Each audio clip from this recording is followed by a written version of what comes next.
পিচ্চি মেয়ে এসে বলল, নিন চকলেট খান। মেয়েটি বলল, আমি জানি সম্পর্কে আপনি আমার বাসুর লাগেন।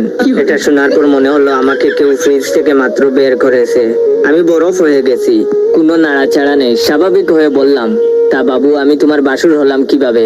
পিচ্চি বলল, এ মা, আপনার ছোট ভাই আমাকে বিয়ে করলে আপনি আমার বাসুর হবেন না।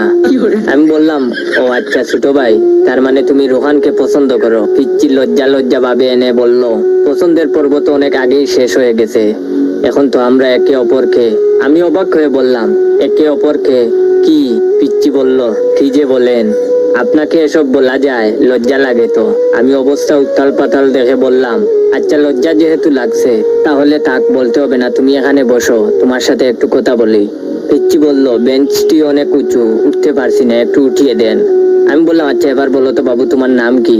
পিচ্চি বলল, আমার নাম রিমি। আমি বললাম, তুমি কোথায় থাকো?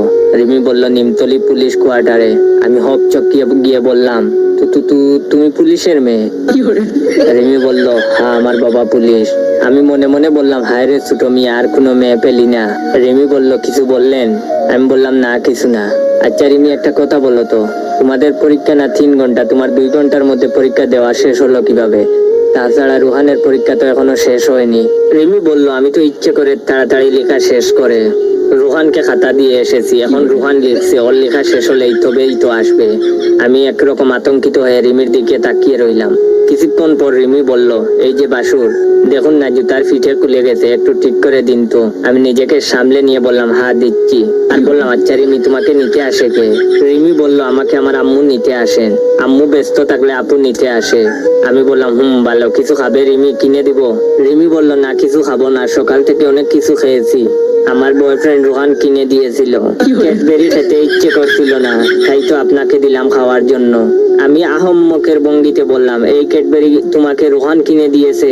রিমি স্বাভাবিকভাবে বলল, হ্যাঁ রোহান তো আমাকে অনেক কিছু কিনে দেয়, আইসক্রিম, জুস, চকলেট, অনেক কিছু, এজন্যই তো রোহানকে আমি এত ভালোবাসি।